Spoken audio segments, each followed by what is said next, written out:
मोनिका लगातार रोए जा रही थी।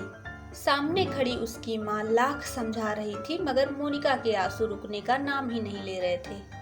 चुप हो जा मेरी लाडो, मुझे बिल्कुल भी अंदाजा नहीं था कि तेरे साथ वो लोग ऐसा करेंगे। तू घबरा मत, सब ठीक हो जाएगा। तुझे अब यहाँ कोई डर नहीं है। अब तो तू अपने माँ बाप के पास है। अब क्यों रो रही है? शांत हो जा बेटी।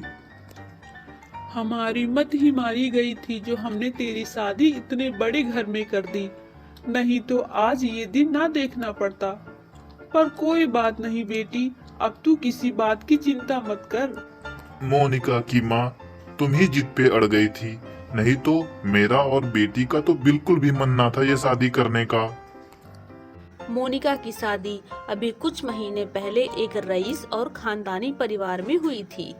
उसका पति एक नामी बिजनेसमैन था।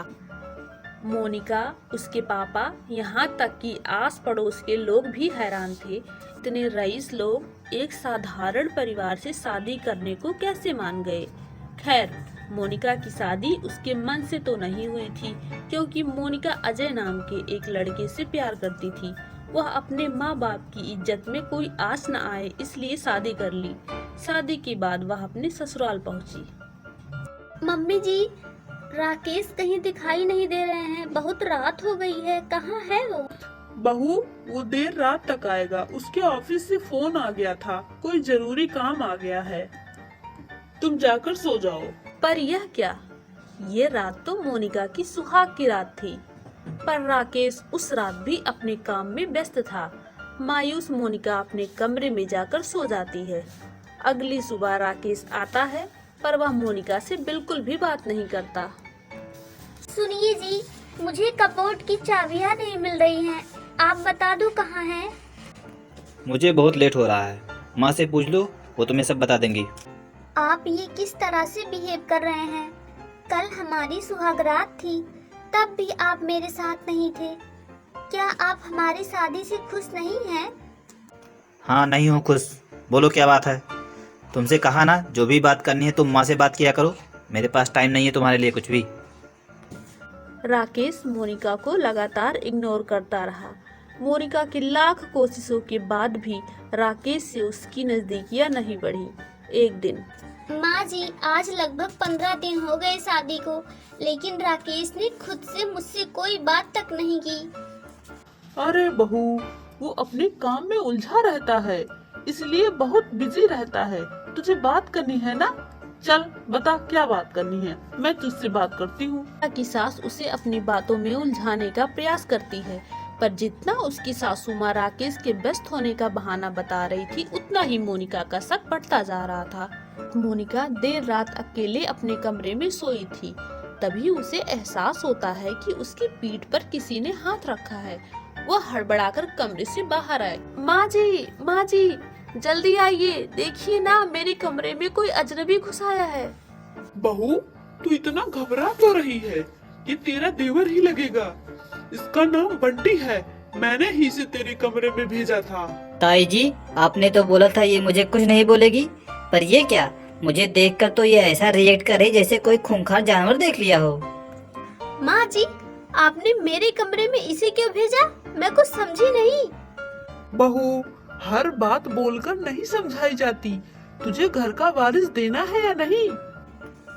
तुम लोग कितने घटिया सोच वाले हो।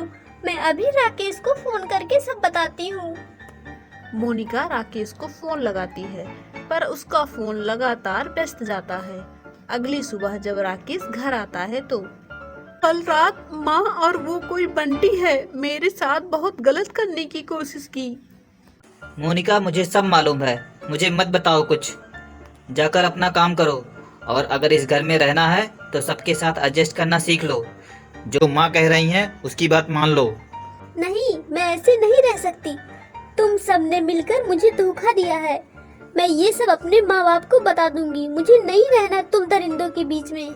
मोनिका बहुत रोती है। उसे पता था कि राकेश के घर वाले उसके साथ बहुत गलत कर रहे हैं, पर जब वह अपने पिताजी के बारे में सोचती है तो उसका दिल घबरा जाता है। पिताजी तो वैसे दिल के मरीज हैं, मैं उन्हें और सदमा नहीं दे सकती। मैं सब सह लूंगी, लेकिन मैं उन्हें कोई बात नहीं बताऊंगी। मोनिका को इस घर में बहू वाला प्यार तो नहीं मिला, पर अब बंटी उसके लिए एक नई मुसीबत बन गया। वह आए दिन मोनिका के आसपास भटकता रहता, पर यह क्या, एक दिन तो हद ही हो गई जब बंटी मोनिका से जबरदस्ती बदतमीजी करने लगा। मोनिका किसी तरह बंटी से अपने आप को बचाकर भागी और सीधे पहुंची अपने माँ बाप के पास। वहां जाकर वह अपनी सारी याद बीती अपने माँ बाप को बताती है।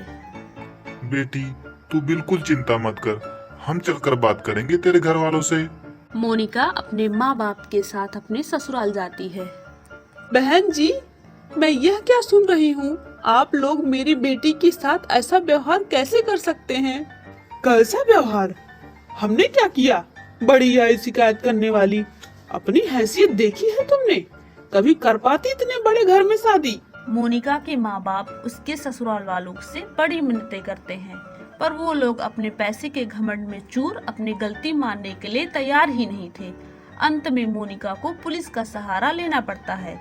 पुलिस राकेश, बंटी और उसकी माँ को गिरफ्तार कर लेती है और इस तरह मोनिका का राकेश से तलाक हो जाता है।